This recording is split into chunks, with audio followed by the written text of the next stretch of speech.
सैफ अली खान चाकू हल्ल्या प्रकरणी 3 संशयितांना पोलिसांनी ताब्यात घेतलंय। मुंबई पोलिसांकडून त्या संशयितांची कसून चौकशी सुरू आहे। आताची महत्त्वाची बातमी आपण पाहतोय। सैफ अली खान चाकू हल्ल्या प्रकरणी 3 संशयितांना पोलिसांनी ताब्यात घेतलेलं आहे आणि या संशयितांची मुंबई पोलिसांकडून कसून चौकशी केली जाते।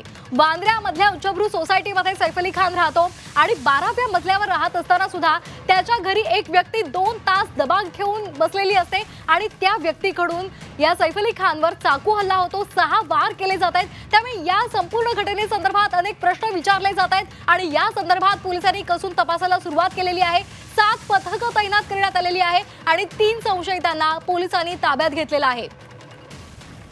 या तिन्ही संशयितांची मुंबई पोलिसांकडून कसून तपासणी केली जाते, चौकशी केली जाते। पोलिसांच्या हाती काही सीसीटीव्ही दृश्य सुद्धा लागलेली आहेत आणि त्या फुटेजच्या माध्यमातून सुद्धा तो अज्ञात इसम नेमका कोण आहे त्याचा तपास केला जातोय। संशयितांना अटक केली जाते। सध्या 3 संशयितांना पोलिसांनी ताब्यात घेतलेला आहे आणि त्यांच्याकडून या संपूर्ण प्रकरणाचा तपास विविध माध्यमातून मुंबई पोलिसांकडून केला जातोय।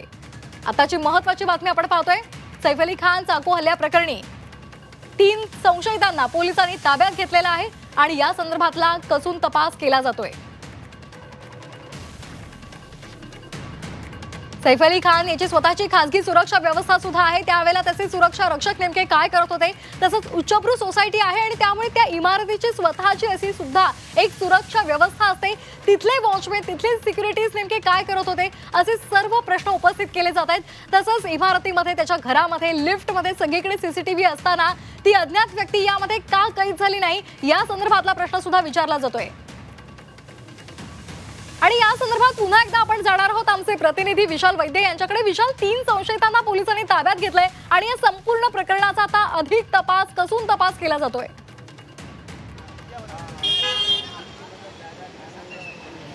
बरोबर आहे। आताच माहिती मिळाल्यानुसार 3 जणांना जे आहे ते पोलिसांनी ताब्यात घेतलेलं आहे। जेव्हा ही घटना कळली तेव्हापासूनच मुंबई क्राईम ब्रांच जी आहे ती ॲक्टिव्ह मोडवर आली होती आणि विविध टीम्स ज्या आहेत त्या मुंबई क्राईम ब्रांचनं तपासासाठी लावल्या होत्या। त्यात आपल्याला माहिती आहे दया नायक यांनी सुद्धा त्या ठिकाणी जाऊन जो तपास आहे त्या तपास करण्याचा प्रयत्न केला। त्याचप्रमाणे फॉरेन्सिक टीमसुद्धा सैफ अली खान यांच्या निवासस्थानी जाऊन तो तपास करत आहे। अशा प्रकारे या तपासानंतर एक लीड जे मिळत गेले त्यानुसार 3 जणांना जे आहेत ते मुंबई पोलिसांनी ताब्यात घेतलेलं आहे। एकूणच आपण ही घटना बघितली तर संशय व्यक्त करायला जागा आहे। उच्चभ्रू सोसायटी आहे। सैफ अली खान यांचं स्वतःची खाजगी सुरक्षा व्यवस्थासुद्धा तिथे 24 तास उपलब्ध असते। मात्र अशा वेळेला हा व्यक्ती जो आहे हा 12व्या मजल्यावरती त्याच्या घरात जातो कसा, तिथे 2-2.5 तास दबा धरून बसतो कसा आणि इतका खोल 6 जखमा होतील इतके वार त्याच्यावरती करतो कसा, हे संपूर्णच जे आहे एक प्रश्नचिन्ह निर्माण करणारा आहे। आणि हे पोलीस तपासानंतरच हे स्पष्ट होईल की नेमकी ही घटना काय झाली आणि कशामुळे हे सगळं प्रकरण जे घडलेलं आहे। मात्र दरम्यान लीलावती रुग्णालयामधली स्थिती आपण बघितली तर डॉक्टर यांनी डॉक्टरांच्या सूचनांनी दिलेल्या माहितीनुसार ज्या 6 जखमा झाल्या होत्या त्यातल्या 2 जखमा ज्या आहेत त्या गंभीर स्वरूपाच्या होत्या। त्यांच्या ज्या 2 जखमांवरती शस्त्रक्रिया आता ज्या करण्यात आलेली आहे आणि सैफ अली खान यांची प्रकृती जी आहे ती स्थिर आहे। एकीकडे मुंबई पोलीस हा तपास जो आहे हा वेगानं सुरू करतायत, तो सुरूच आहे। तर दुसरीकडे चांगली बातमी अशी की सैफ अली खान यांची जी जखम आहे, त्यांची जी प्रकृती आहे ती फारशी गंभीर नाही आणि आता ती स्थिर आहे। लवकरच डॉक्टर जे आहेत ते मेडिकल बुलेटिन जारी करतील आणि प्रकृतीबाबत नेमकी काय जी आहे अधिकृत माहिती जी आहे ती आपल्याला कळू शकेल।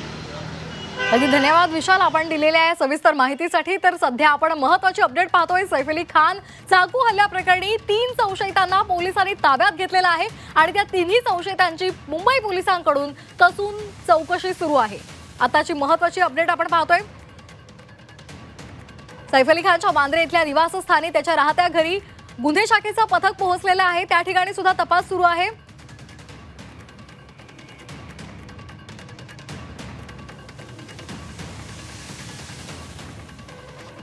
आणि या सगळ्या हल्ल्याच्या पार्श्वभूमीवर सैफच्या घरामध्ये सध्या भीतीचं वातावरण पाहायला मिळतंय। चाकू हल्ला झाल्यानंतर घराबाहेर करीना कपूर तिथे फेऱ्या मारताना आपल्याला दिसत आहे। या दृश्यांच्या माध्यमातून बांद्रामधील घराबाहेर हा हल्ला झाल्यानंतर करीना कपूर तिथे फिरताना दिसतायत। अस्वस्थ आणि काळजीमध्ये पडलेली तिची ती देहबोली आपल्याला पाहायला मिळते। हल्ला झाला आणि त्यानंतर सैफ अली खानला रुग्णालयामध्ये दाखल करण्यात आलेलं होतं आणि त्यानंतरची ही दृश्य असल्याची सध्या माहिती मिळते।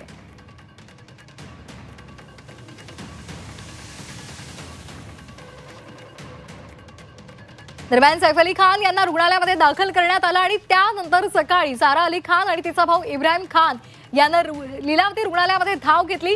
वडिलांना भेटण्यासाठी सारा आणि इब्राहिम हे दोघंही लीलावतीमध्ये दाखल झाले।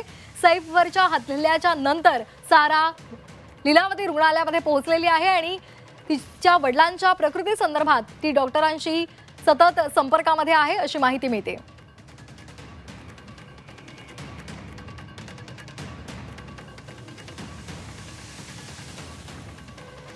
दरम्यान हा हल्ला झाला आणि त्यानंतर पोलिसांनी आता आपली तपासाची सूत्र वेगानं पुढे नेलेली आहेत। सैफच्या घरामध्ये फिंगरप्रिंट्स घेण्यात आलेले आहेत। फॉरेन्सिक टीमकडून सैफच्या घरी तपास केला जातोय। फिंगरप्रिंट्स घेण्यात आलेले आहेत, मात्र ही फिंगरप्रिंट्स घेण्याची गरज का पडली असा सवाल सुद्धा विचारला जातोय। फॉरेन्सिक टीमकडून पुरावे जमवण्याचा प्रयत्न सध्या केला जातोय। सैफच्या हल्ल्याला तपासासाठी 7 पथकं सुद्धा तैनात करण्यात आलेली आहे। फिंगरप्रिंट डिपार्टमेंटचे फिंगरप्रिंट घेतलेले आहेत। आता पुढची तपास चालू आहे, पुढे तुम्हाला कळेल।